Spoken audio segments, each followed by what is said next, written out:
it's Bethany from Bethany Books and welcome back to this book nook. Today I am coming at you with the question.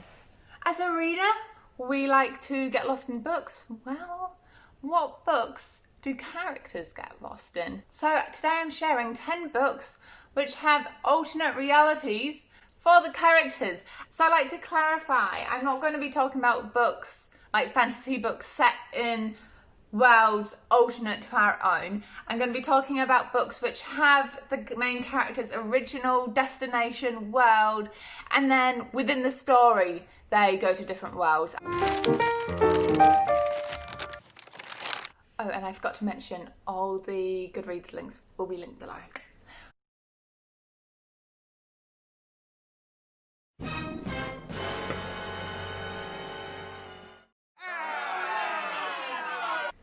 Okay, right, so the first one, I'm just going to get this out of the way. The Stylus, one of my favourite books in the world. I've got a tattoo dedicated to it, blah, blah, blah. Look, guys, it has alternate realities in it. Our main character, Zachary, discovers like an underground magical library, and there's so many different doorways that take you to different places, as well as the fact that there's different stories intertwined like at different time settings within the book, so that every chapter or two you're in a different place, and Zachary himself gets a little bit lost. He doesn't fully know what's happening all the time.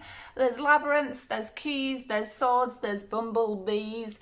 It's just an all-round great time. I will say though, it is a book that I needed to put down like every 30 or 50 pages just to let everything sink in. Let's keep this pace going, shall we? Because rolling straight from there is Piranesi. I literally just finished this book, and oh my gosh, I loved it. So we follow our main character, Piranesi, and he's living in a place that he just calls the house, and essentially it's a labyrinth. It's all these different rooms which Piranesi calls vestibules, and there's statues everywhere. And I don't want to say much about how the alternate reality comes in, because it's something that's gradually alluded to and you discover it alongside Piranesi, so it would be kind of spoilery, but just know that Piranesi's world isn't everything as it seems. There are multiple realities in here, one very much imaginative, which is just really fun to read about. And this book has a really cool element of mystery, because as an audience member, as a reader, we are able to figure out that Piranesi is actually quite an unreliable narrator. Things come to light, you get to start forming hypotheses in a way, a weird way. It's a little bit of a mystery. Like you're figuring out, wait a second, that doesn't sound legitimate, even in a crazy world. So what is really going on here? Oh, and I should also mention, guys, that these are books that I've read and really liked. There's plenty of books out there with alternate realities, which I just wouldn't recommend because I didn't think they were good. So, moving on. Next one is essentially the entire Wayward Children series. If you've heard of this and haven't picked it up, but you're watching this because you like alternate realities in different worlds, pick them up. They're a short series.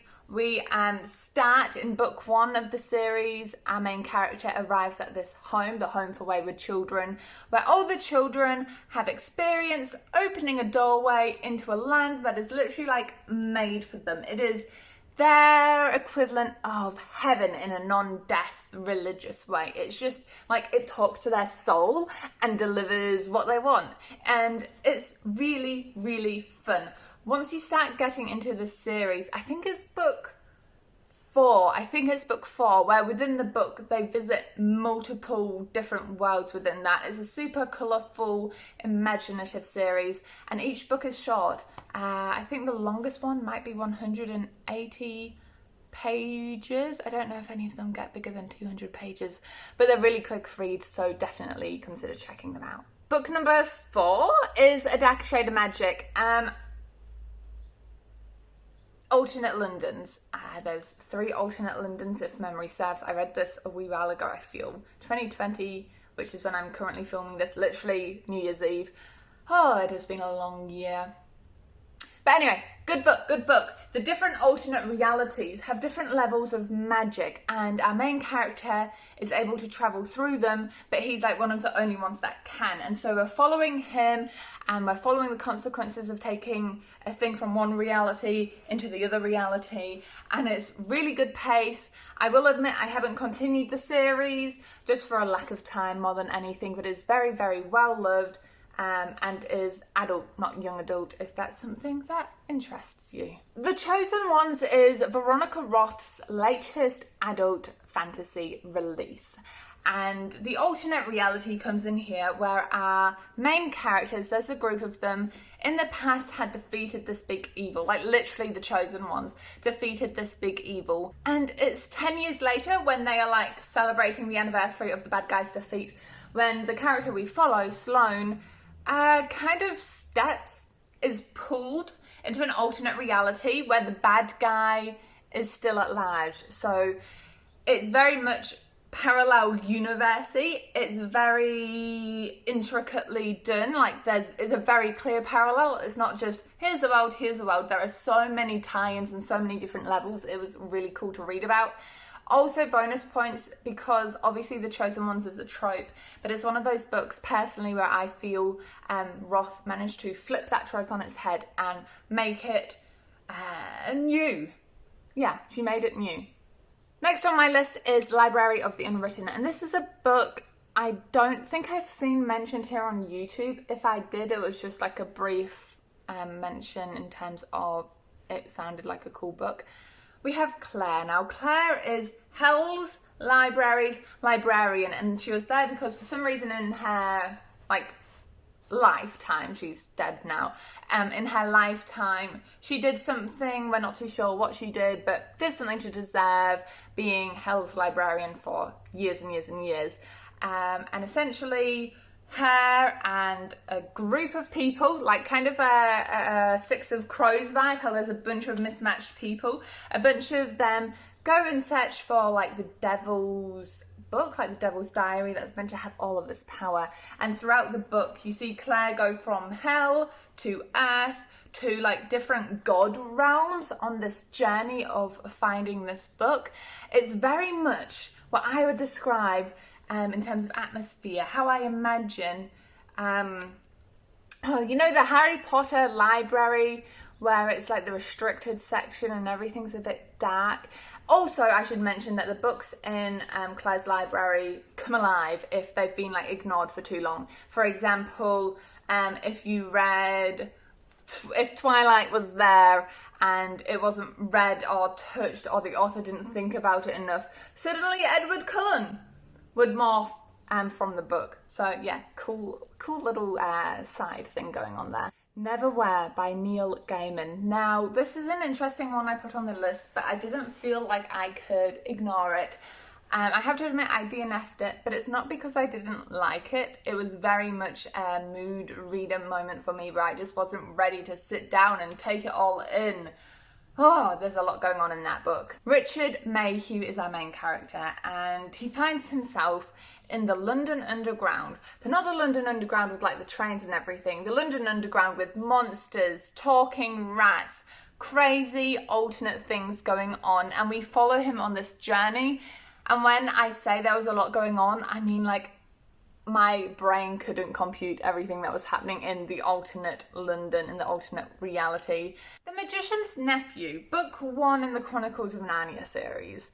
So a little bit of a middle grade throwing in here. Lots of people are familiar with The Lion, the Witch and the Wardrobe, but I don't know how many people are familiar with actually the entire tale. So this book follows Diggory and Molly, and essentially they get given rings by an uncle figure, I believe. Gosh, I read it so many years ago, but it's, I still think about it, to be honest. I really want to do a reread of Narnia now that I'm like 24, not 9.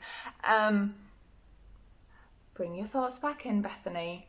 Ding, ding, ding. There we go. They get given rings, and these rings let them go through different like lakes, which are actually portals to different worlds. And they visit all these different worlds together, all these alternate realities, until they discover what will become Narnia. So this is actually the first book where we see Aslan, if memory serves correct. So it's just a really fun, fast-paced, easy to read book. And if you want to like discover and understand some backstory on the famous Lion, the Witch and the Wardrobe, read that one. All right, the last one I had to throw in here, and I'm kind of cheating with it if I'm being completely honest, but it is Erin Morgenstern's The Night Circus. I'm bending corners here and cutting them a little bit to say that the alternate realities here come in the form of our main character's magic. Celia and Marco, unbeknownst to them, are kind of being pitted against each other. That's a whole thing, so there is a competition element here as well. But their like competition is to outdo each other, and they're in a circus, and essentially they are able to create worlds with their magic. Think Hermione's never-ending handbag, but in a tent with a world. And so we follow some people and we follow the characters as they're at the circus and they go into tents, and some chapters are very much like one I remember really vividly is essentially a massive jungle gym where you're amongst the clouds, and if you fall on like marshmallow pillows and stuff. So very imaginative, very creative, technically not a different world, but it kind of is because magic has created many possibilities. It is also a beautifully tragic love story too. So it's got a little bit of everything, does The Night Circus. All right, so that's 10 books which have alternate universes within them. I hope that you have found something on this list that you like, and also please consider leaving a comment down below if you think I'm missing any. Not even missing any, it's impossible to know all the books in the world. So if there are any books that you know of that have alternate realities, please leave a comment. I will add that to my own TBR, and also it means people who watch this can use that as a bit of a reference section. Now, it's time to spin the wheel for you guys. Spinning the wheel for my beautiful subscribers. Alright, here we have a blank, and the blank's being replaced with genre generator. I always say that. Genre generator. Okay, make sure it's even. Here we go. Recently returned shelf. Is there a book that you've gotten out from the library in the past and have returned? Is there a book that you've recently had like on your literal TBR shelf and never got around to before picking up a different book? Give it a shot. Now is it's time to shine. Alright guys, see ya in the next video. Bye!